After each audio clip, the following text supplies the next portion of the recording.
Lotus reality and agro farming వారు premium farm land projects మన పొలం ఫేజ్ 1, 2 మరియు 3 కంప్లీట్ చేసుకొని మన పొలం phase 4 Wasar village at Narayana Khed లో ఆగస్టు 15 ఇండిపెండెన్స్ డే రోజు గ్రాండ్ లాంచ్ చేయడం జరుగుతోంది.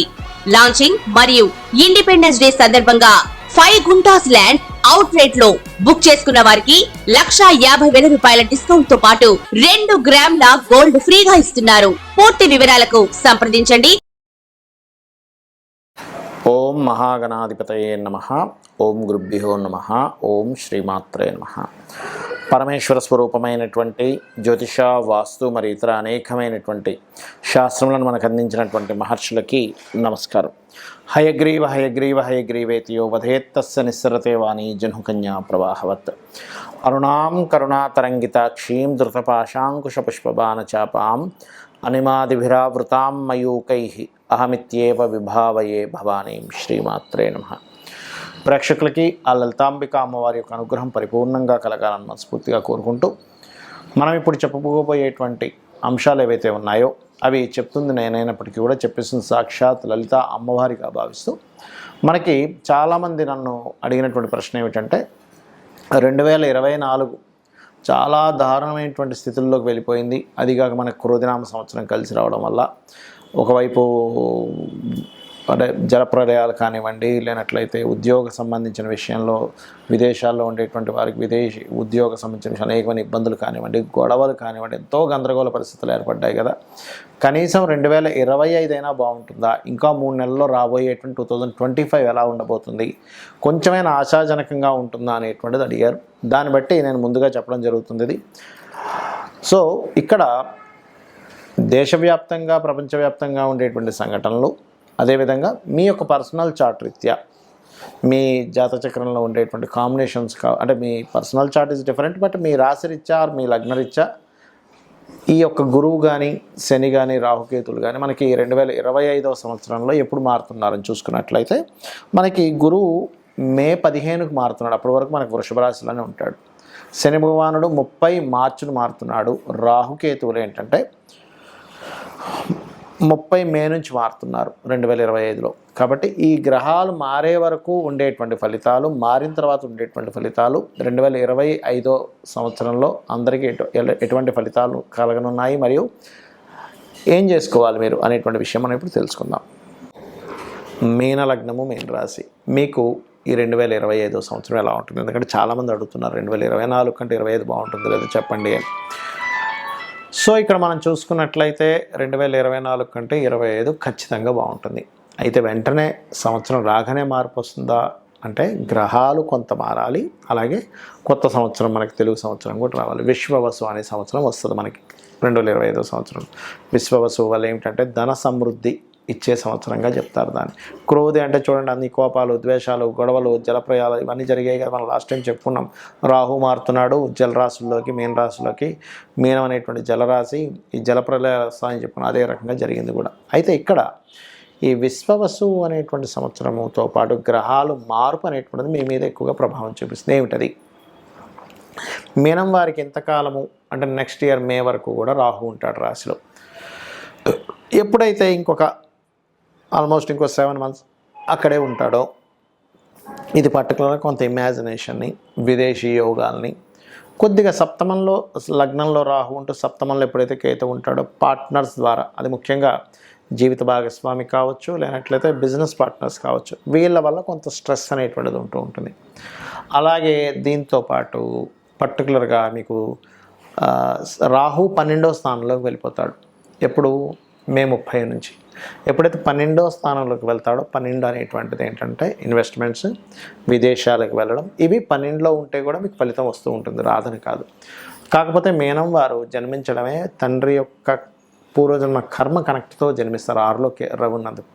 కాబట్టి ఏంటి, కొంత తండ్రితో దూరంగా ఉండడం, తండ్రికి సంబంధించిన కొన్ని విషయాల్లో కొంత డిస్ప్యూట్స్ ఏర్పడడం కూడా ఇస్తూ ఉంటుంది ఇక్కడ. అలాగే మీకు ఏలినాడు శని జన్మంలోకి రాబోతుంది. కాబట్టి ఏమిటి, కొంత భక్తి మార్గంలోకి తీసుకువెళ్తుంది శని ఇక్కడ.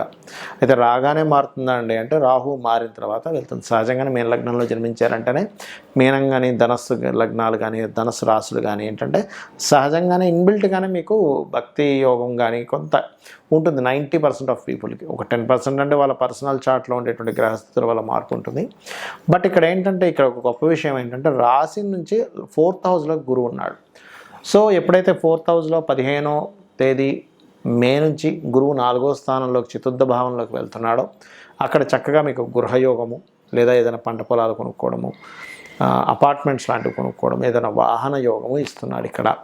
కాకపోతే మీరు వివాహ నిర్ణయాలన్నీ కూడా మే 30 తర్వాత తీసుకోవడం మంచిది. ఎందుకంటే మే 30 వరకు సప్తమంలో కేతు ఉంటాడు, దాని యొక్క ప్రవాహం ఎక్కువగా ఉంటుంది.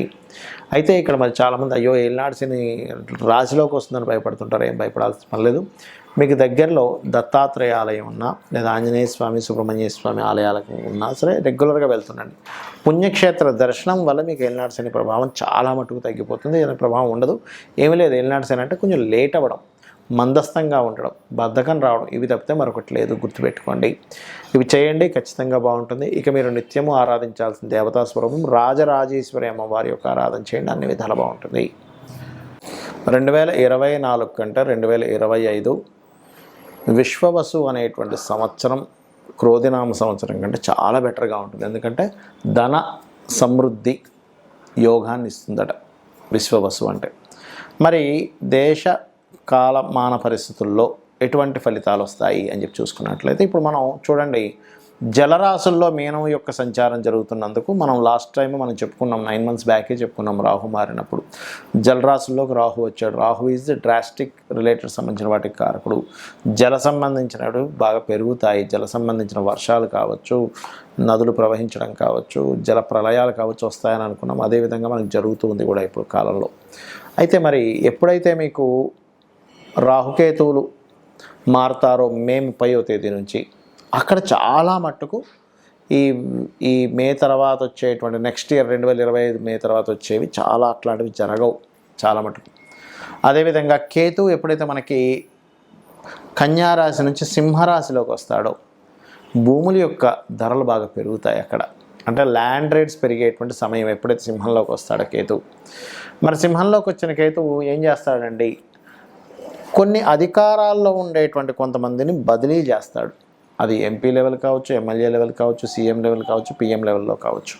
కొంత మార్పుల్ని ఇస్తాడు అక్కడ. అంటే కొన్ని మార్పుల్ని కేతు ఈజ్ చేంజింగ్, మార్పులు ఇంకొంత ఏదైనా మార్పు తేవడం వాటికి కారకుడు. అదేవిధంగా ఒక గొప్ప కీర్తిని కూడా ఇస్తాడు రాజుకి, ఎందుకంటే కేతు కీర్తికి కారకుడు. మరి శని భగవానుడు మీనరాశిలోకి వెళ్తున్నాడు. ఇక్కడ బాగా అర్థం చేసుకోండి, రాహు ఎప్పుడైతే మీనరాశిలో ఉన్నాడో కొన్ని ధర్మ సంబంధించినటువంటి విషయాలు అనేకమైనటువంటి ఘర్షణలు తీసుకొచ్చాడు. శని వచ్చినప్పుడు ఏమవుతుందంటే అటువంటి ఘర్షణలు అవుతుంటాయి, కానీ కొంత ధర్మబద్ధంగా అంటే ధర్మ కర్మాది యోగం ఏర్పడుతుంటుంది ఎప్పుడు శని కనుక గురు రాశుల్లోకి వెళ్ళినప్పుడు. కొన్ని ధర్మ సంబంధించినటువంటి విషయాల్లో రాహు ఎటువంటి, ఎందుకంటే శనివత్ రాహు కుజవత్ కేతు అంటూ ఉంటారు. రాహు ఎటువంటి ఫలితాలను ఇస్తూ వచ్చాడో ఈ శని మీనరాశిలో ఉన్నప్పుడు ఏంటంటే ఎక్కువగా అంటే వర్షాలు పడవు, కానీ కొంచెం ఎక్కువగా ఎండ తక్కువగా ఉండడం, ఆ 2.5 సంవత్సరాలకి అసలు మబ్బు బట్టి ఎక్కువగా ఉండడం, ఇట్లాంటివి కూడా కొంత జరుగుతూ ఉంటాయి. అంటే చల్లదనం, కోల్డ్నెస్ పెరుగుతూ ఉంటుంది. ఎందుకంటే జలరాశుల్లోకి వెళ్ళిన శని కదా, కోల్డ్నెస్ మీకు కొన్ని దేశాలు మంచు ఎక్కువ పట్టడం కానీ, అదేవిధంగా అబ్బాయి ఎండాకాలం ఎందుకని ఎండ అంతగా ఎక్కువ కనిపించట్లేదు ఏంటి అనుకోవడం కానీ ఇట్లాంటివి ఎక్కువ జరుగుతూ ఉంటాయి. ఎందుకంటే ఇక్కడ ఇది ఒకటే కారణం కాదు, కేతువు కూడా సింహరాశిలోకి ఎంటర్ అవుతున్నాడు. అంటే రవి ప్రచండంగా వచ్చేటువంటి దానికి కేతువు ఎప్పుడైతే ఉన్నాడో మీరు గమనించవచ్చు, ఈ మీనరాశిలో 2.5 సంవత్సరాలు ఉండే శని, సింహరాశిలో సంవత్సరాలు ఉండేటువంటి కేతువు ఈ ఫలితాలు ఇస్తూ ఉంటాడు.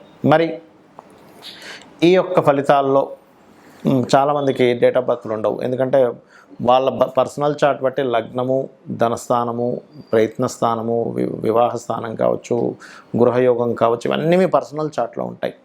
మీ పర్సనల్ చార్ట్లో ఉన్నటువంటిది ఎక్కువ ప్రభావం చూపిస్తుంది. గుర్తుపెట్టుకోండి, ఏలినాటి శని వచ్చిందని అష్టమ శని, అర్ధాష్టమ శని భయపడకండి. మీ personal chart is most important. మరి పర్సనల్ చార్ట్ కూడా తెలియని వారు ఏం చేసుకోవాలి, ఈ 2025 సంవత్సరం అన్ని విధాలా బాగుండాలంటే మీరు ఆరాధన చేసుకోవడం, గణపతి యొక్క ఆరాధన చేసుకోండి. ఎక్కువగా గణపతిని ఎక్కువగా ఆరాధించండి. సూర్యుడిని గణపతిని ఎక్కువ ఆరాధించండి. సేవలు, ఎందుకంటే 12వ స్థానంలో శని వెళ్ళి గురువు రాశిలో న్యాచురల్ 12th హౌస్లో ఉన్నాడు కాబట్టి మీకు దగ్గరలో ఉండే ఆలయాల్లో నూనెని దానంగా ఇస్తూ ఉండండి. నూనెని లేదా బెల్లంతో చేసిన పదార్థాన్ని ప్రసాదంగా ఇస్తూ ఉండండి. అలాగే మరొకటి ఏంటంటే, మీరు ఏ బిజినెస్లు చేస్తున్నా కాస్త టెక్నాలజీతో కనెక్టివిటీ ఉండేలాగా మీరు ప్రయత్నం చేయండి. బాగా గ్రోత్ ఉంటుంది. ఎందుకంటే రాహు 11లో న్యాచురల్ 11th హౌస్లో సంచరించేటువంటి సమయము కాబట్టి ఇవి చేయండి, ఖచ్చితంగా మీకు బాగుంటుంది.